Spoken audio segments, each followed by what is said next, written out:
How's it going, everyone, and welcome back to another video on the channel.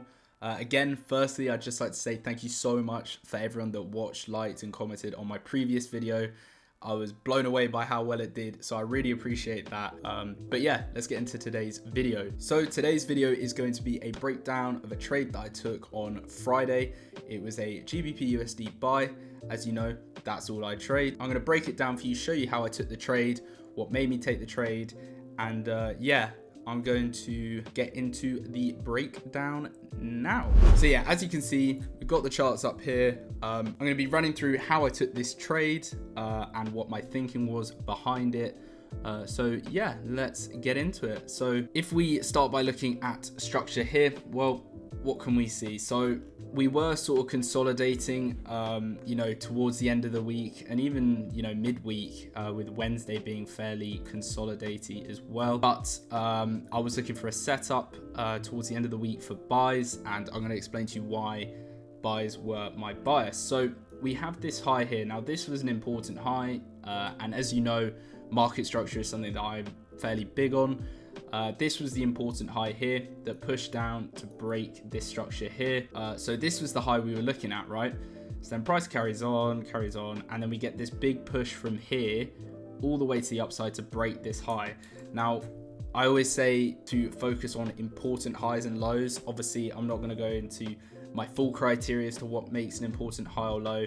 On YouTube, you can look at my Telegram where I'll have videos and stuff on that if you're interested. But one of the criteria that I will say that makes an important high or low for me is if it breaks a previous one, for example. So like this area has pushed up and broken this area. So this was originally the strong high. This has broken it. So now this is the strong low. And I know people have strong lows, strong highs and their criteria for it. That's just one of my criteria that I look for.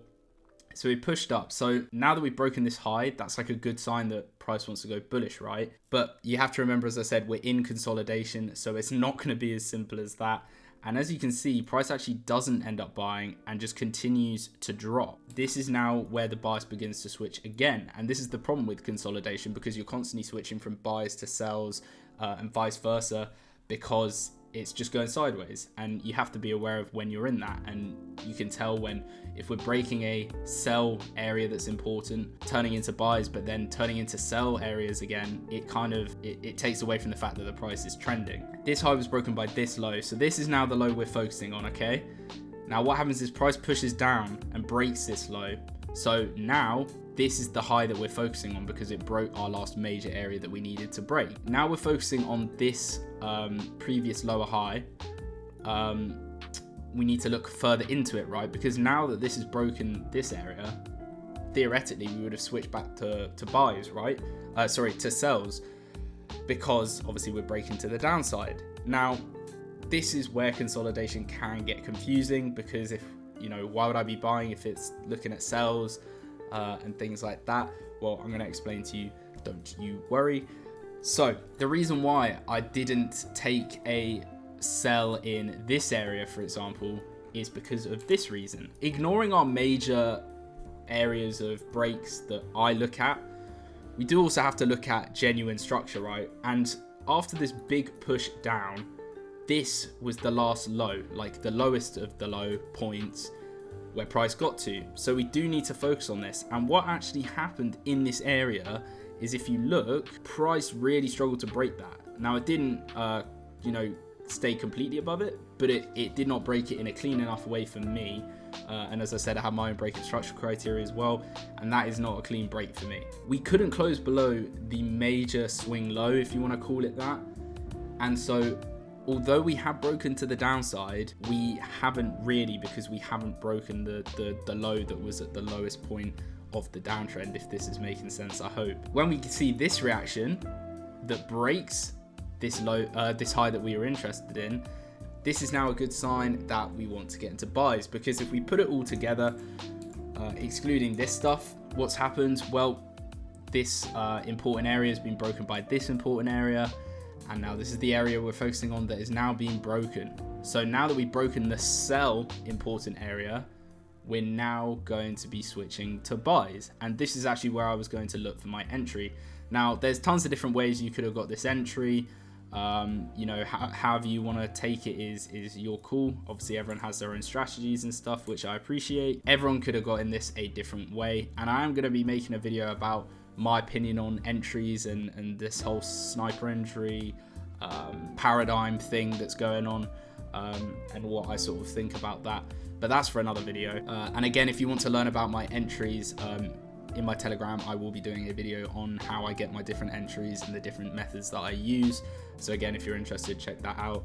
But for this video, I wanted to see a retest of this consolidation here, because when consolidation gets retested, obviously that's quite a good sign. And you can also look at it as a QML. I don't use QMLs, but obviously you've got the low, the high, the lower low, and then the higher high, and then it's just a retest into that first shoulder. I don't use that, but that is a method you could have used. We got the entry, you know me, a 1 to 3, 10 pips, 30 pips. And yeah, TP was hit in the afternoon. Now, obviously I know I say I trade London a lot, and I do pretty much all the time. However, I did say to you, I am trying something out in New York that I took in the last breakdown, I believe, or the one before. But I've been taking different types of trades in New York, and it seems to be working fairly well. So I'm going to continue with that. And then when I'm confident enough in it, I'll make a video about it, explaining to you how I'm trading now in New York as well as London on GBP USD. Now, one more thing that you might be wondering is, why did I think this area and not say, you know, some people would say this order block, or, you know, these sort of areas down here? Why did I enter there? Well, again, there's different ways you can use to differentiate whether you want to use the first push or the second push. The reason why I chose this push is because if we look and zoom in a bit on this area here, this so-called order block has technically been tested by this wick down here. So if I actually draw that to the right area, so yeah, this wick's already tested this order block, so that's one reason why price wouldn't want to go down there. If we're looking in terms of imbalance or fair value gaps, as you can see, there is none, so there would be no reason there for price to want to go there, as opposed to this area where price hadn't filled very much. So that was why I chose this area and not that area. But yeah, that was the trade. It was fairly simple. Little buy, and that's, you know, my sort of style. You know, if we delete the drawings, you can see it was fairly simple. You know what, 5 lines, 4 lines, 5 lines, nothing, you know, super overly complicated, which it doesn't need to be. But yeah, that was the trade. So yeah, I hope you enjoyed this video. That's just a breakdown on the trade I took. Hopefully you could take away something from it, and hopefully you could learn a bit more about what I was looking for in this particular setup. As I said, if you want to learn a bit more about how I trade and the trades I'm looking at and things like that and zooms, then check out my Telegram below. As I said, I appreciate all the support everyone has shown me over here on the channel. And yeah, I will see you in the next video.